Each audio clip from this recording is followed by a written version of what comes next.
Hai semua, kembali lagi di Halo TV Channel. Manusia memiliki keistimewaan yang lebih dari makhluk lainnya. Maka dari itu, manusia memiliki budaya atau tradisi dan kepercayaan yang berbeda-beda. Dan di sesi kali ini, Halo TV Channel akan membahas tradisi yang mengerikan yang masih bertahan hingga saat ini. Tradisi menyayat tubuh dari Papua Nugini yang disebut sepik pupuk.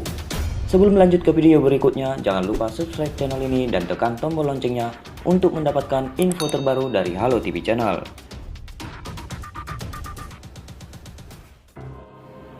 Di Papua Nugini, di bagian timur pulau terbesar kedua di dunia, 80% orang tinggal di desa-desa dan banyak di daerah yang paling terpencil, terisolasi, dan memiliki sedikit kontak dengan apapun yang ada di dunia luar. Di sini, seperti yang ditemukan Mark Starton, ritual tradisional yang unik dan mengerikan masih bertahan.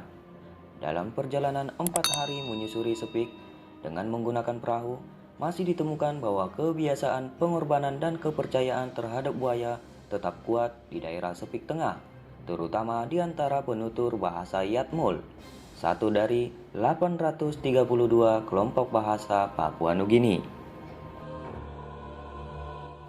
Rumah roh atau Haus Tambaran di sepanjang Sungai Sepik di Papua Nugini Utara adalah pusat dari sistem keyakinan kedaerahan yang mengacu kepada roh yang muncul dalam bentuk binatang. Rumah-rumah ini dihiasi lukisan dan ukiran berbagai makhluk, mulai dari babi, kasuari, sampai dengan ular dan elang. Tetapi buaya dianggap yang benar-benar mewakili kekuatan animisme di sepanjang Sungai Sepik.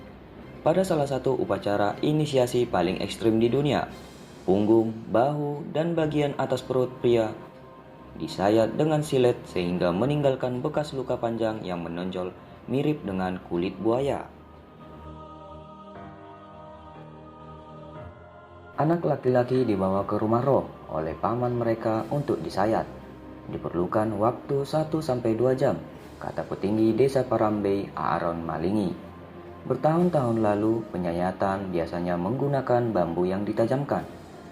Saat melihat tubuh berparut luka pada pria tersebut, maka tidak heran saat proses penyayatan, banyak di antara pria muda tersebut yang pingsan. Pria yang lebih tua meniup suling untuk menenangkan mereka dan menutupi luka dengan minyak pohon dan lumpur sungai putih untuk mencegah infeksi. Penyayatan ini merupakan simbol pembersihan darah ibu dan langkah maju menjadi seorang pria dewasa.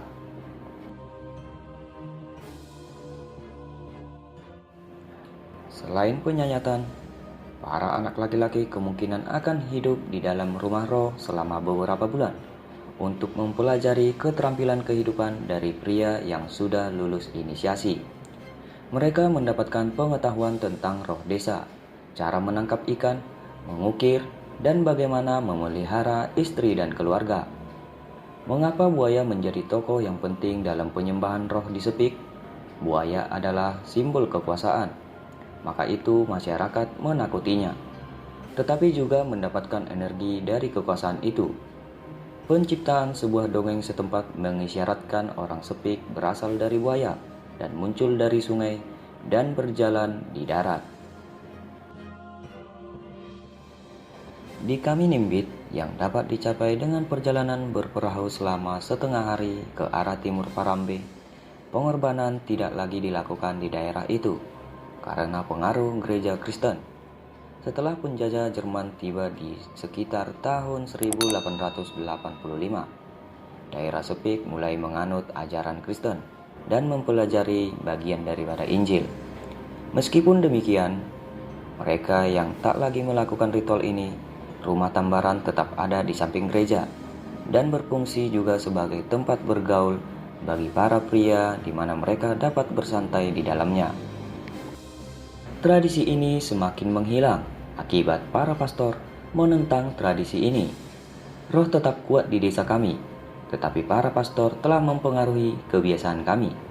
Para misionaris juga mendesak para nenek moyang mereka agar juga berhenti melakukan ritual ini. Kami masih mengadakan upacara setiap beberapa tahun untuk menyembah buaya, tetapi saat ini hanya sedikit anak laki-laki yang disayat. Tetapi di Parambe, di mana gereja Katolik juga ada, ritual ini tetap menjadi hal yang umum dilakukan di antara para pria muda.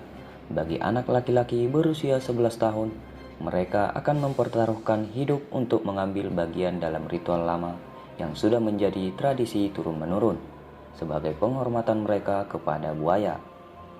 Kulit mereka akan disayat sepanjang 2 cm, dilakukan berulang hingga membentuk pola mengalir di punggung, lengan, dada, dan bokong untuk menampilkan imitasi tubuh buaya. Meski menyakitkan, tetapi anak laki-laki tidak boleh menunjukkan rasa sakit selama proses ini. Tujuannya adalah agar menggambarkan karakter disiplin, fokus, dan dedikasi. Untuk menghilangkan rasa sakit, mereka hanya mengunyah daun tanaman obat. Seorang anak laki-laki harus menunjukkan kekuatan yang cukup untuk membuktikan bahwa ia adalah seorang laki-laki. Penduduk setempat percaya bahwa dengan menahan rasa sakit yang luar biasa di usia muda, mereka akan lebih siap untuk menahan rasa sakit di kemudian hari. Di Parambe masih memperlihatkan ikatan tambang pada salah satu rumah roh, di mana masing-masing simpul mewakili sebuah kepala. Kepala-kepala tersebut sudah tidak memiliki daging, yang telah dicampurkan dengan daging babi dan anjing untuk disantap anak-anak agar mereka menjadi kuat. Ritual massal berikutnya di mana para anak pria desa akan menjadi bagian tradisi buaya akan dilakukan pada bulan November ini. Penyayatan buaya membuat mereka yang ada di Parambe memiliki tujuan. Setelah merasakan rasa sakit penyayatan, mereka siap menghadapi apapun dalam kehidupan. Proses upacara tersebut akan selesai ketika anak laki-laki tersebut memakai hiasan kepala dan perhiasan. Mereka secara resmi telah menjadi anak laki-laki. Mereka juga dapat mengambil bagian dalam upacara suku besar.